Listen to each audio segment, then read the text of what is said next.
What has caused you to become bitter? Story 1. When I turned 16, I was jumped by two adult men at a pit party. I was beaten and molested in front of a group of my peers. They accused me of molesting their 15-year-old sister. I didn't do anything wrong with her. She later apologized, then blocked me. I have thought about it every day for the past 12 years. I suffered permanent brain damage and scars on my face. I got addicted to drugs and I chased away everything good in my life so I could be alone and bitter. I spent years rotting and decaying, fantasizing on ways I could disappear without my family knowing it was intentional. Then I got clean. I joined the military reserves and got into fitness. I went to school and became an electrician. Inch by inch, I pulled myself out of that hole, and I vowed I will find a way to be a source of good in this world. The violence ends at me. The memory still haunts me daily, like a cloud above me, causing an ever-present shadow. Over time, the anger slowly morphed into pride. Pride that I survived. I know there are others in the hole, weak and afraid of facing the light. To those I say, you are worthy. You are important. You have value, and the world would be less without you. I pray you find hope. There is always a way out. Story 2. Where I live, most people walk their dog off leash in public areas where it isn't allowed. I have a small breed dog that my wife and I adopted back in July. In November, while I was walking my dog on leash, we were attacked by a pit bull that belonged to a houseless man. Noon came to help and I had to pry the Pittsburgh mouth open to get my dog back. It was either that or watch him die. When I took my dog to the vet and told them what happened, the first thing they did was chastise me and lecture me about how everyone deserves to have a dog while my dog is in my arms bleeding. When I called animal services, it took an hour to get a hold of anyone, and by the time I did, they gave me a similar lecture, told me there was nothing they could do, and recommended that I make a post on Nextdoor if I wanted anything to be done. Well, I reluctantly did, and it was a predictable show of racist comments, victim blaming, etc. The whole incident upended me and my wife's lives for 3 months in thousands of dollars in vet bills and not feeling safe in our own neighborhood. Things have improved since then, and our dog is fine, but I've lost faith in my community and our institutions in a situation that could have been avoided if everyone kept their dogs on leashes. Story 3. Childhood trauma. My first memories are of asking my mom why my father hated me. I grew up being shouted at, neglected, abused, and assaulted by family and friends. I have post-traumatic stress disorder, and it literally makes me sick to my stomach see happy children and their loving parents. Everyone in my life has failed me or abused me at some point, and now society just expects me to shake all that off and function as a normal adult. I'm disabled and extremely mentally ill, and all I want is to feel loved and cared for, but I'm afraid that will never happen. I see my rich cousins who live in mansions with indoor basketball courts, and I wonder why I was chosen to get the abusive, lazy father who couldn't hold a job for more than a few years, and the insane shell of a woman mother who never had the courage to leave him. I had a miserable adolescence, and now I'll have a miserable adulthood working until my shitty body gives out at 30 or something.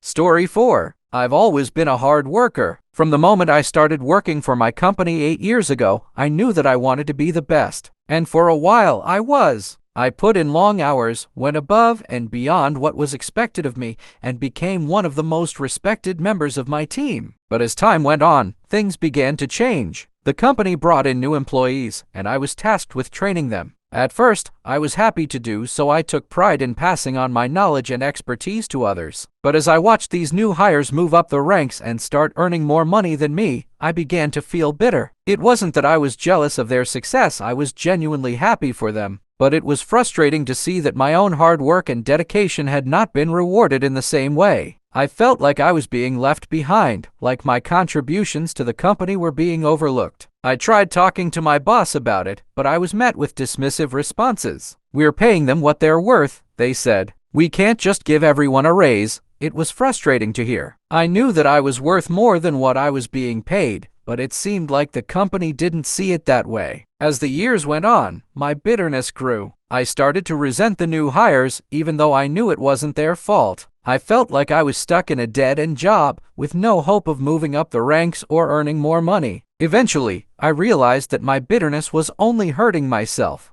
It wasn't going to change the situation or make me feel any better. So I made the difficult decision to leave the company and look for new opportunities elsewhere. It wasn't easy to start over in a new job, but I knew it was the right decision for me. I didn't want to spend my life feeling bitter and resentful, and in the end, it paid off. I found a new job that appreciated my skills and experience, and I was finally able to earn the salary that I deserved. Story 5. I worked in a level 1er for 4 years as a tech and went to nursing school with a goal of being either a PA or NP. I got burned out just in the time I was working as a tech. A majority of patients understood that people were triaged based on need or urgency. The people that abused the system drove me nuts. It also showed how broken healthcare was when people would say the was their primary care. Most of the staff genuinely cared and enjoyed the work, even at its most stressful. Especially the moments when you saw the rewards of what we did, resuscitating someone, stabilizing someone to go to the watching a stroke victim or MI come around with quick intervention. That stuff thrilled me. But the constant stream of accidents, shootings, ODs, drunks, psych patients, death almost daily, people yelling at us even if it was due to stress and fear just generally wiped me out. It was a 55-bedder, 10 were dedicated to PEDS, and we saw on average 250 patients in a 24 hours period, sometimes more. It was downright exhausting. I left nursing school 3/4 of the way through, got a bachelor's in business and a master's in public administration, and now work in tech. I generally enjoy my job and coworkers, but I often miss the healthcare setting and wonder what life would be like had I stayed.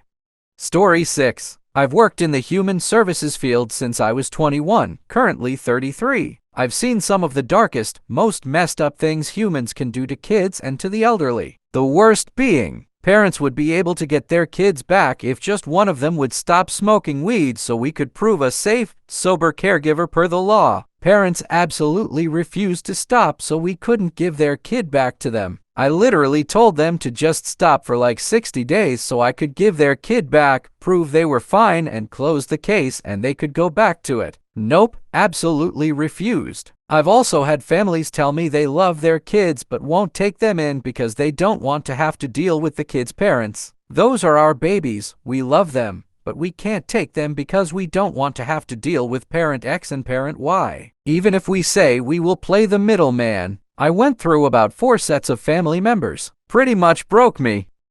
Story 7. I still remember the day vividly, the day that everything changed between me and my friend. We had been inseparable for years, always there for each other through thick and thin. But then, something happened that I never saw coming. We were both working at the same company at the time, and there was a job opening that I had my eye on. I confided in my friend about it, thinking that she would be happy for me and offer words of encouragement. But instead, she went behind my back and applied for the job herself. I found out about it when I overheard her talking to someone else about it in the break room. I couldn't believe it. My own friend had betrayed me, without any warning or explanation. The bitterness and hurt I felt in that moment was overwhelming. How could someone I trusted so much do something like this to me? I confronted her about it, but she just shrugged it off and said that it was nothing personal, that she was just looking out for herself. But for me, it was personal. It felt like a deep betrayal, and it shattered the trust that we had built up over the years. From that moment on, things were never the same between us. We tried to patch things up, but the damage had been done. I couldn't help but feel bitter and resentful towards her. I couldn't understand how she could do something like that to someone she claimed to care about. It was hard to let go of the hurt, and I found myself avoiding her more and more. In the end, our friendship slowly fizzled out. It was hard to let go of something that had meant so much to me,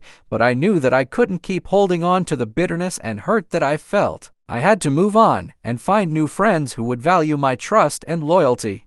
Story 8. How about becoming disabled in my 20s due to having my immune system medically suppressed in order to save my son's life? And even though I worked 123-hour work weeks, not a typo or just typing numbers, I literally worked 123-hour work weeks, working 3 jobs at once prior to becoming disabled.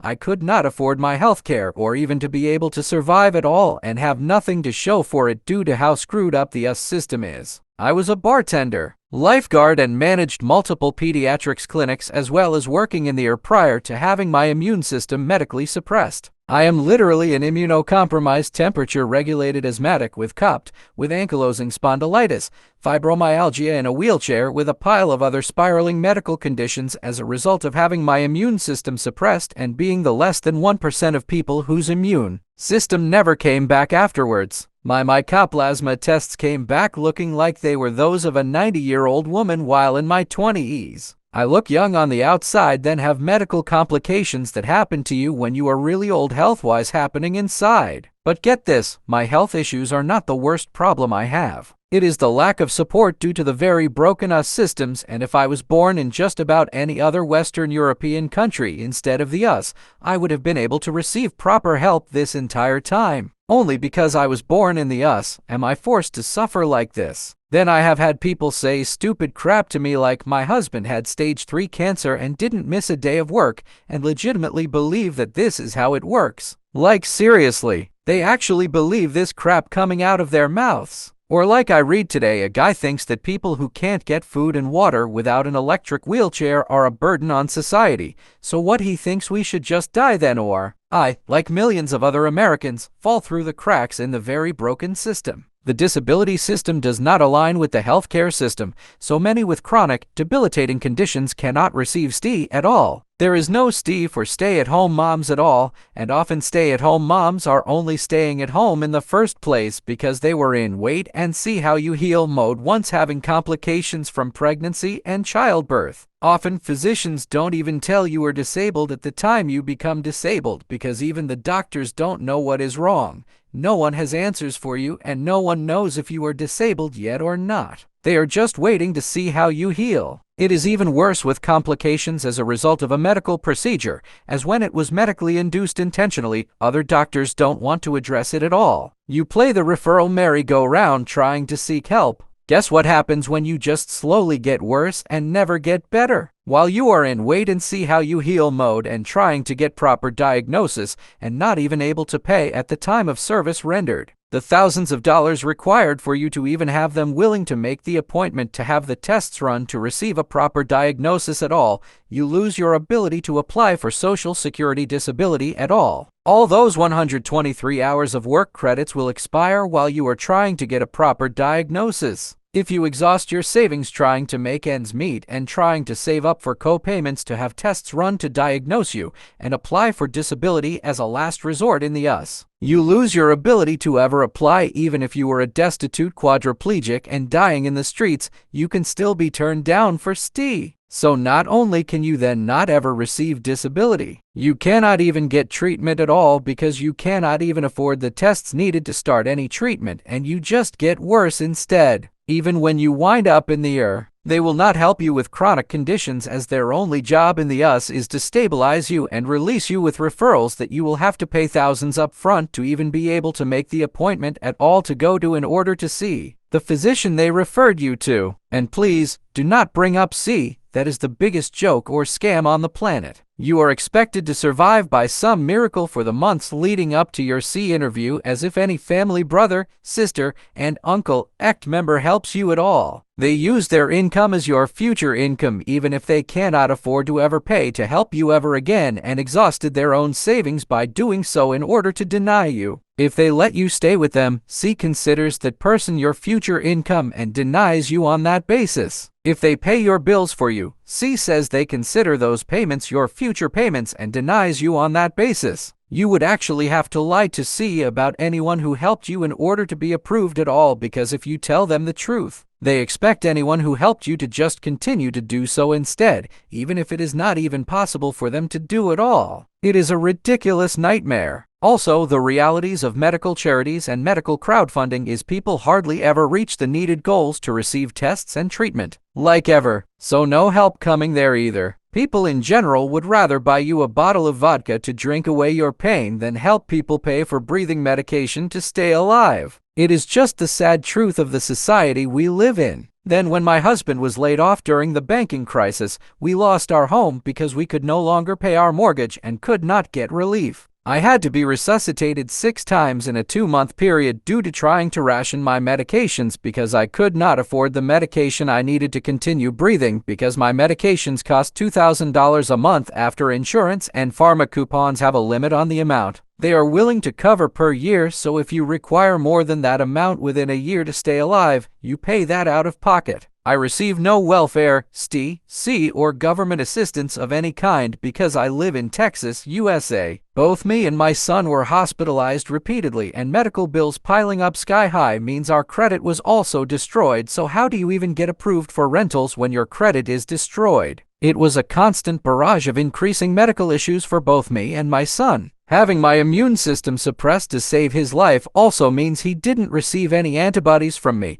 so had a weaker immune system than most and was sick every other month throughout his entire childhood. Left school repeatedly in an ambulance for weeks at hospital stays. I could not even begin to count the number of times people said they are praying for us, while they then go and vote for people who are the reason I am having to ration my medication and cannot even get the STI system problem solved to cover everyone properly so that we can survive at all. Everything I do get, I give to my son because he is also stuck due to this situation and not being able to receive a break in the storm long enough to get footing back to get ahead. This is just the tip of my issues right now. Believe it or not, that isn't even all of them. It gets so much worse. But in truth, I try not to think about it all because it is honestly too overwhelming for me to do so, even though I cannot escape it and am forced to endure. Even typing this part out of what I have been dealing with was too much for me, TBH. It's just that bad.